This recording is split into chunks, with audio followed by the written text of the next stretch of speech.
Hello everyone and welcome to this, our first episode of Tabletop Simulator. My name is Kasanas. Guys, in this first episode we're going to go relatively slowly. All I really want to do in this first episode is take a look at the control scheme. I want to take a look at the menu system that we've got, and I'm going to walk you through it really slow. Mostly cameras today. I think we're going to take a look at cameras. I'd like these videos to be shorter. I don't want people to be spending a whole lot of time learning this stuff. I want you guys in there and playing it, but I'm going to keep it relatively short. Okay, so guys, this is Tabletop Simulator. This is the main screen, the loading screen, or I should say the main menu system of Tabletop Simulator. It's not super sexy. It's definitely not super sexy, but it gets the job done. I've been using Tabletop Simulator now for a little while to play different games with my family as we're separated by COVID, and it's actually super fun. I think you guys are going to really love it. Right here, we can see over here, we've got spotlights over here. You'll see that there's new updates. You're going to see DLC content and that kind of thing that show up over there. Berserk Games are the guys who made this. I don't think I mentioned that in the first video, but it's Berserk Games. A lot of the stuff that I'm going to talk to you about, there's a ton of videos about it. Like I said previously, these videos are for my students to ensure that all of us are on the same page when we come into class to use this software. If you don't want to watch my videos, awesome. You guys can watch anyone else's videos, and I'm sure these videos will show you the same stuff that I'm doing right now. All right, so let's take a look. This is our main menu. Down here in the corner, you're going to see a chat. Right now, I've got some kind of weird exception, which is not cool. I hope that I'm going to be able to record. I'm hoping it's going to work. But down here, we've got ourselves a chat. You can chat globally to people, etc. All right. In the center, we've got ourselves a join button. That's going to allow you to join games. And we'll talk about joining games and setting up games later on. For now, like I said, this is a how to use this software just so everyone knows how. In fact, it's a little bit complicated. There's a lot of button presses and a lot of keys and what have you. Anyway, the join button is going to allow you to join an existing game or what have you. The create button is going to allow you to either create a server so you can host a game or create your own games. And we're going to get into all that stuff a little bit later on. Right down the middle, a really weird control scheme. But right down the middle here, we've got ourselves the configuration. This is going to allow you to set up your graphics, your games, your sound, etc. like you'd expect to see. Bam. This is a tutorial system. So if you want to run through the tutorial really quickly, it's going to tell you a lot of interesting stuff. Not all of it. The controls and the things that are available within this system, the mechanics that are available for the utilization of the assets that are included with this game, there's a lot of them. This tutorial will take you through some really basic stuff, so check it out when I'm done talking. Down here's the credits. Awesome. Learn who made it, why they made it, etc. And this is your exit game button. Shut this baby down.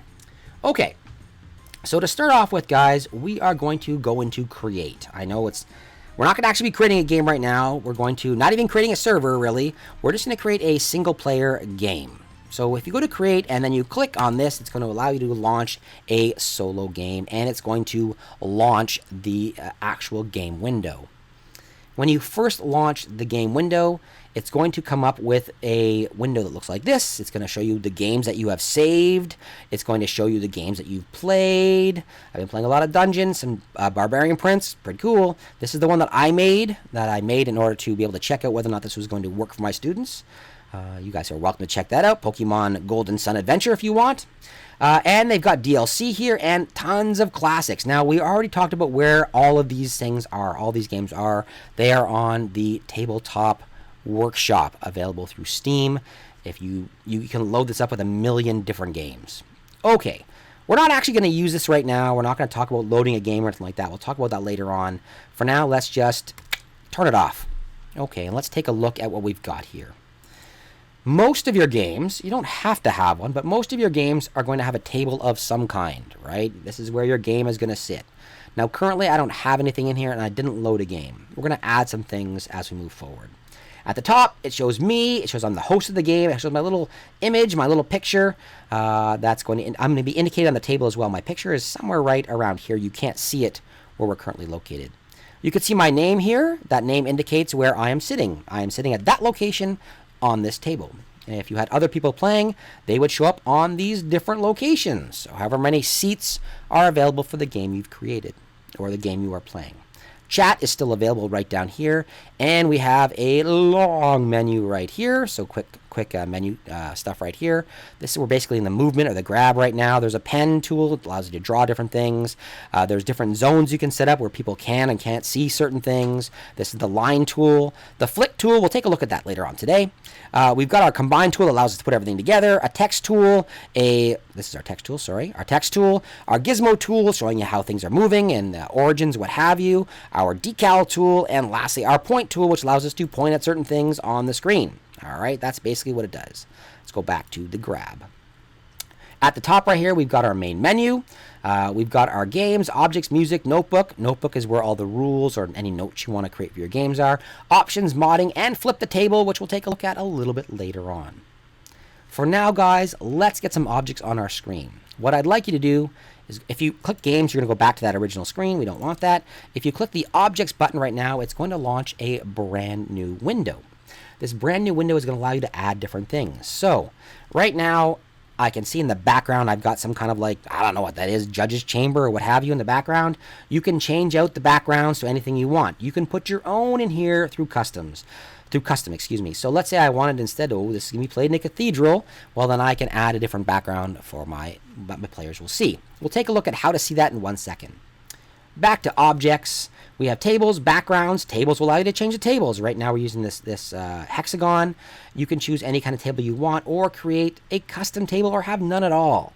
So there's lots of different types of tables that you can utilize in this game. And we'll talk about these in a bit. These custom tables are really interesting. If you were, let's say, playing Dungeons & Dragons on here and you wanted to add some kind of custom map that your players were looking at, it can be added directly to the table. All right. So I don't care about the table right now. Let's go back and take a look at components. Components is what I'm interested in this time. Components is going to allow you to add some default stuff directly to your game if you were creating a game. In this particular case, guys, we're not going to be creating a game. We're just going to add a couple of things. Let's add in some cards. So I'm going to click on the cards. I'm going to click on standard deck and I'm going to drag it with my left mouse button and drop it on the screen somewhere on the table.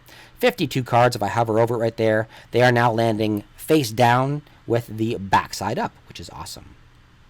And you could add custom cards and everything else within this particular tool, Tabletop Simulator, and we will talk about that when we are creating our own game. All right, I'm going to go out of cards, and for now, let's add a couple other things. Let's add some dice. I'll add some plastic dice. I'll add a super awesome purple 20-sided, and then I will add a white and a black, and I'm just literally dragging and dropping these things, and they are appearing on the table. All right, I'll add, that's enough. I'll add those dice, and let's add some marbles too. So I'm going to go back and go to marbles, and I will add a metal marble, a green marble, a blue marble. I'm going to see if I can drop this right on top of one of the other ones to see how I missed by a mile. A pink marble. Drop it. Oh, I missed by a mile. Red marble. Ah, there, good. That's what I wanted to do. I just wanted to demonstrate exactly what Tabletop Simulator is. It's basically a physics platform. I dropped that marble, it started to roll. The other marbles all kind of stayed on the table wherever I dropped them. But when things bang into each other, they will roll about or they'll move about. In fact, it happened with the die right here too. All the other dice came in as with the 1 face up. This one came in with a 5. And that's because it hit the white die and rolled. Okay, so that's fine. I've added some stuff to our table, and let's take a look at how we can move the things. Let's say, oh no, I'm setting this up, and I wanted my red marble to be over here somewhere. Let's take a look at how we can move something. If I hover over an object, and I'm in the grab mode, and I hover over an object, you can see my little mouse pointer changes. I can left click, and I can move this object anywhere I want. It's going to be dropped where the shadow is located. All right, wherever the shadow is located, it's going to be dropped. So if I want to go right here, I can simply drop it. And because of the options I have, that marble stuck to the table. If I had dropped it on top of something else, that marble would have then, rolled like we saw earlier. So that's how easy it is to move things around. Let's say I want to move several things and maintain their orientation. I can drag with my left mouse button, and everything becomes highlighted, and then I can simply move those things around. All right, and you can see that they are staying in the same configuration they were in. All right. If I hover over, it's telling me what's on each of those faces, and that's pretty darn cool. Let's say I want to move a deck of cards. I want to move an object like the deck of cards here. We'll talk about this more thoroughly later on. We'll actually do an episode on cards. We'll do an episode on dice. Probably not marbles. but we'll do at least on cards and dice. If I want to move this entire deck and I click and I move, well, I've only grabbed myself one card. That's not what I want. I want to move this entire deck. I'm going to hover over it. You can see how that deck is now highlighted. If I let go, it automatically snaps into place, which is pretty cool. If I want to move this entire deck, I have to hold my left mouse button until the entire deck moves up, and then I can move this object anywhere I want. Let's say I wanted these cards actually right here in the center of the table. Super important. That's where I wanted them. So I can drag those and simply drop them wherever I want. Okay, that's how you move things about. That's how you really manipulate particular objects. Each of these objects have their own set of mechanics, and like I said, we'll talk about those later on. But that's really what Tabletop Simulator is. Picking up pieces and moving it physically. All right, if I've got a board game, yes, I could actually mod that particular board game to allow my piece to move automatically. But for the most part, you're going to pick up your piece, you're going to move it 1, 2, 3, 4, 5, 6, 7 spaces, and you're going to drop it down. Okay, you're literally playing a board game here. Well, not literally. You're digitally playing a board game here, but it works in the same way. It's basically just physics. Okay, awesome. So now that you know how to move these things around and how to adjust things, let's take a look at my options as far as the camera is concerned. And that's kind of what I want this episode to be about, the camera itself. There are 3 options for the camera. There is the third-person camera, which I am currently in. There is the top-down camera, and there is the first-person camera. You can adjust these by hitting the P button. So P, first person, P, top down, P, third person camera. I'm actually going to give you a bunch of different keystrokes and key presses in order to do things. If you are really interested, you can hit the question mark in case you've missed something. Hit the question mark on your keyboard, and that's going to bring up for you this scheme, this control scheme. Today we're really going to focus on the camera and the contextual menu. Actually, we'll talk about that a little bit as well. When we already talked about some of this stuff here. And maybe we'll talk about the zoom and everything else. We will, actually. We'll talk about all this kind of stuff.